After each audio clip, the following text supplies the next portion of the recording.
Audiolivros Poderosos apresenta Memórias do Subsolo.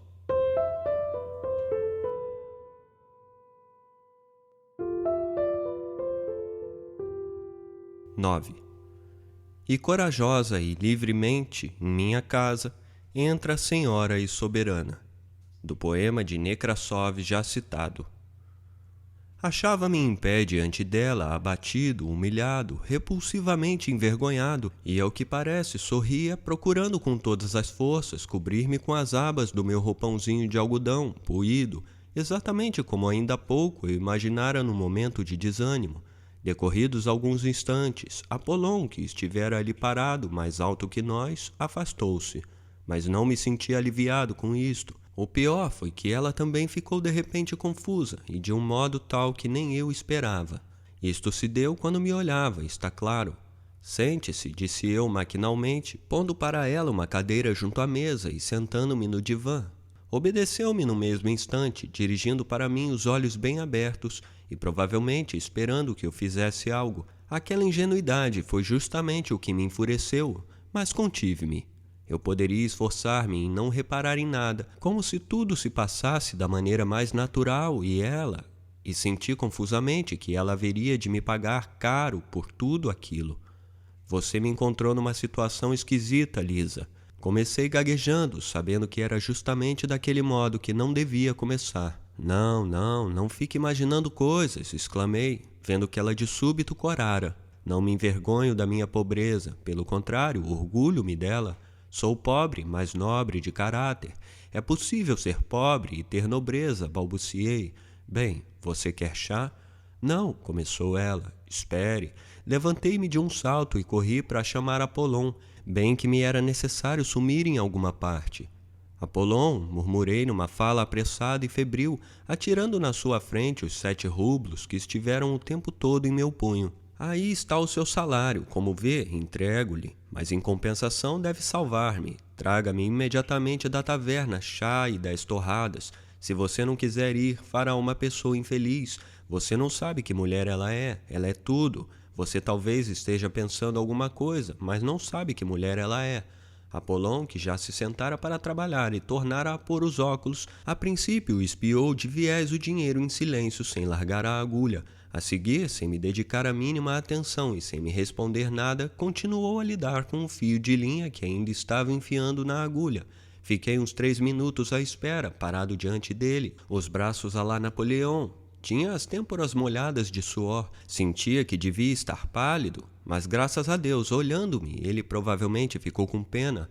Acabando de enfiar a linha, soergueu-se lentamente, afastou lentamente a cadeira, tirou lentamente os óculos, lentamente tornou a contar o dinheiro e, por fim, depois de me perguntar por cima do ombro se era para comprar uma porção inteira, saiu lentamente do quarto. Quando eu regressava para junto de Lisa, veio-me à mente, não seria melhor fugir assim mesmo, de roupãozinho, a todo vapor, sem dar importância ao que acontecesse depois? Tornei a sentar-me. Ela me olhava inquieta. Passamos alguns instantes em silêncio.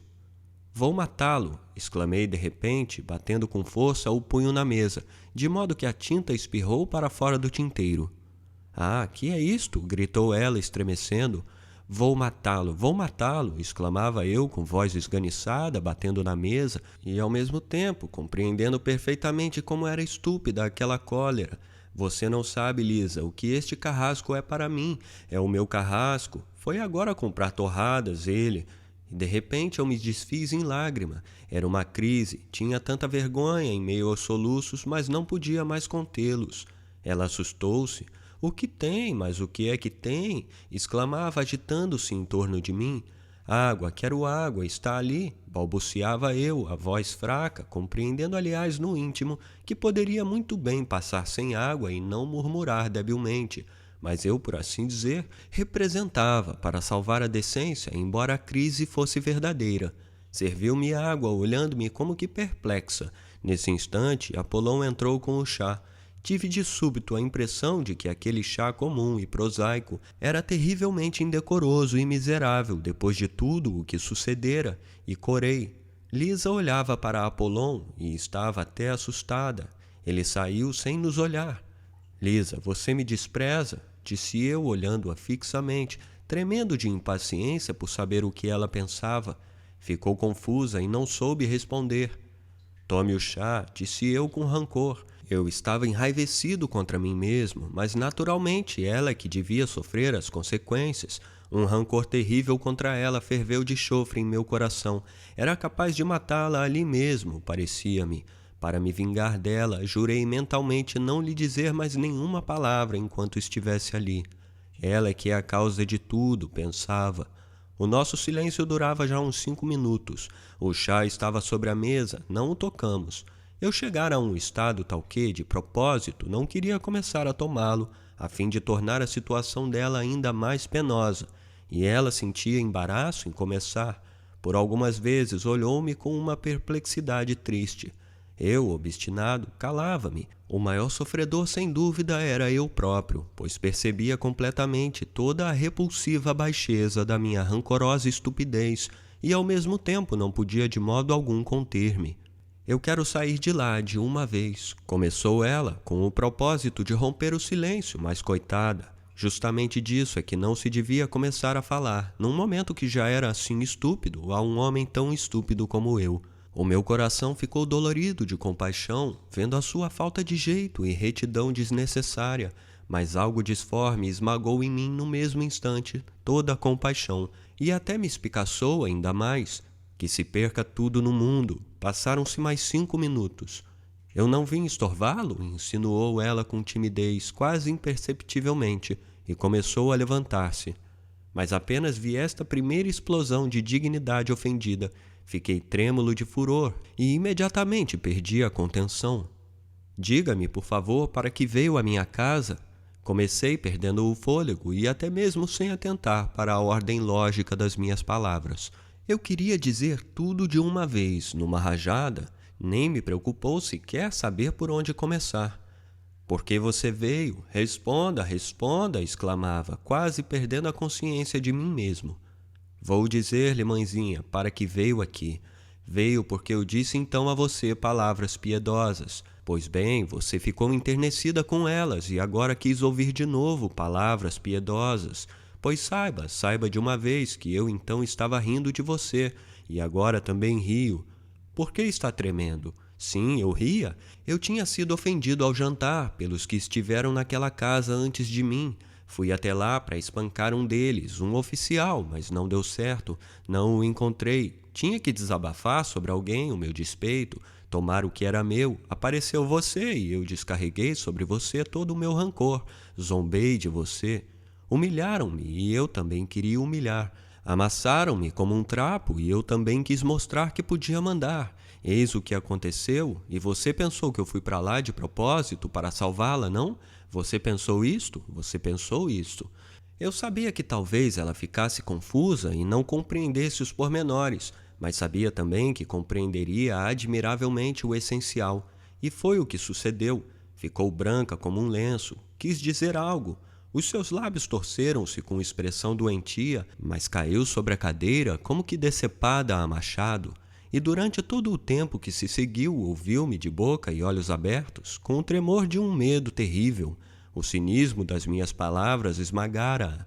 Salvar! Continuei, pulando da cadeira e correndo diante dela de um canto ao outro da sala. Salvar do quê? Mas eu mesmo talvez seja pior que você. Por que não me lançou então as fuças quando lhe fui pregar sermão? E você mesmo, por que veio à nossa casa? Veio pregar moral?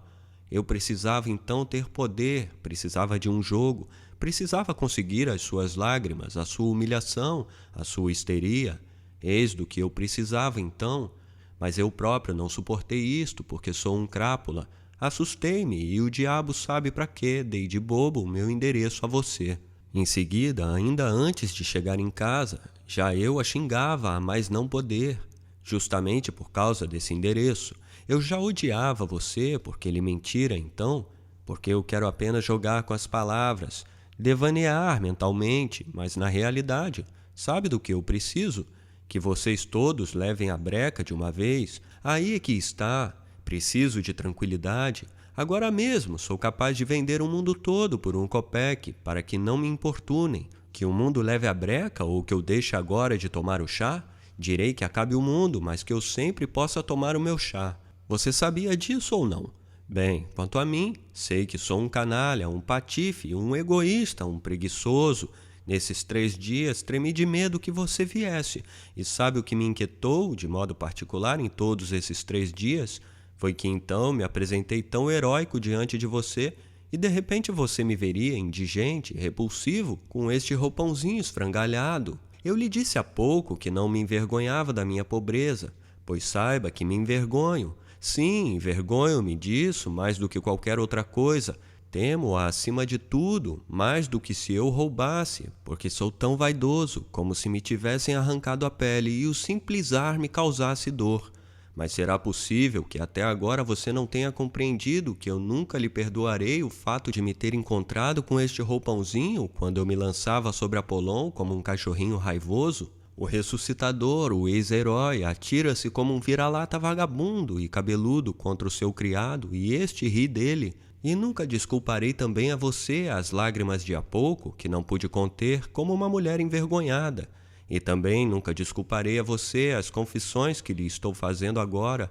Sim, você, unicamente você, deve responder por tudo isto, porque você é que apareceu na minha frente, porque eu sou um canalha, porque sou o mais repulsivo, o mais ridículo, o mais mesquinho, o mais estúpido, o mais invejoso de todos os vermes sobre a terra, que de modo nenhum são melhores que eu, mas os quais, o diabo sabe por quê, nunca ficam encabulados.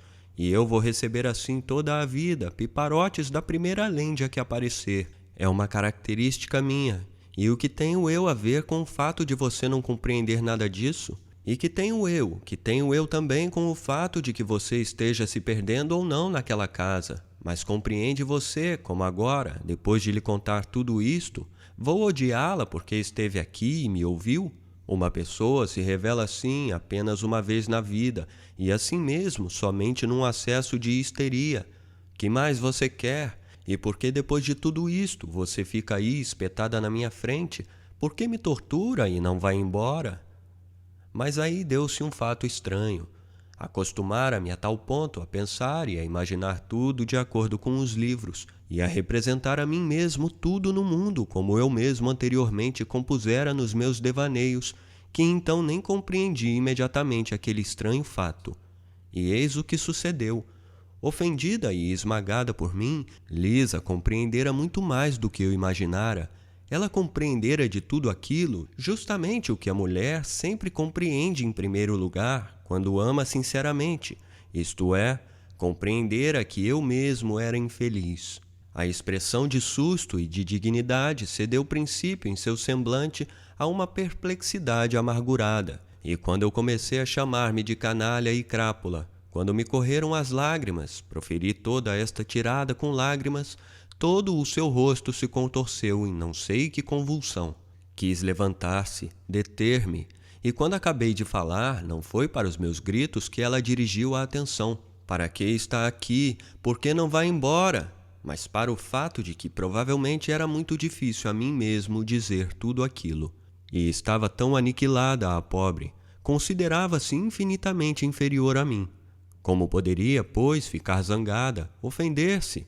Súbito, pulou da cadeira num repente insopitável e querendo atirar-se toda para mim, mas ainda tímida e não ousando sair do lugar, estendeu-me os braços. Nesse ponto, o meu coração também se confrangeu, e ela se lançou subitamente a mim, rodeou-me o pescoço com os braços e chorou. Eu também não resisti e chorei aos soluços, de modo como nunca ainda me acontecera. Não me deixam, eu não posso ser bondoso. Mal proferi, em seguida fui até o divã, caí nele de bruços e passei um quarto de hora soluçando, presa de um verdadeiro acesso de histeria. Ela deixou-se cair junto a mim, abraçou-me e pareceu petrificar-se naquele abraço. Mas apesar de tudo, a histeria tinha que passar afinal. E eis que, bem que estou escrevendo uma verdade repulsiva, deitado de bruços no divã, apertado fortemente contra ele, o rosto enfiado em meu ordinário travesseiro de couro, comecei a perceber aos poucos, como que de longe, contra a vontade, mas de modo incoercível, que eu ficaria então encabulado de levantar a cabeça e olhar Lisa bem nos olhos. De que me envergonhava? Não sei, mas tinha vergonha. Acudiu-me também a transtornada cabeça o pensamento de que os papéis estavam definitivamente trocados, que ela é que era a heroína e que eu era uma criatura tão humilhada e esmagada como ela fora diante de mim naquela noite 4 dias atrás. E tudo isso me passou pela mente ainda naqueles instantes em que eu estava deitado de bruços no divã. Meu Deus, será possível que eu a tenha então invejado? Não sei, não pude esclarecer isto até hoje, mas então, naturalmente, podia compreendê-lo ainda menos que neste momento. Bem certo é que eu não posso viver sem autoridade e tirania sobre alguém, mas nada se consegue explicar com argumentação e, por conseguinte, não há motivo para se argumentar. Todavia consegui dominar-me e soergui a cabeça, afinal era preciso acabar por levantá-la. E eis que estou certo disso até hoje, precisamente pelo fato de sentir vergonha de olhá-la. Em meu coração se acendeu de repente um outro sentimento, o sentimento de domínio e de posse. Meus olhos brilharam de paixão e eu apertei-lhe fortemente as mãos. Como eu a odiava e como estava atraído por ela naquele instante. Um sentimento fortalecia o outro, isto parecia quase uma vingança. Em seu rosto apareceu a princípio como que uma perplexidade, como que um medo até, mas isso durou apenas um instante. Ela abraçou-me com ardor e entusiasmo. Você está ouvindo Memórias do Subsolo,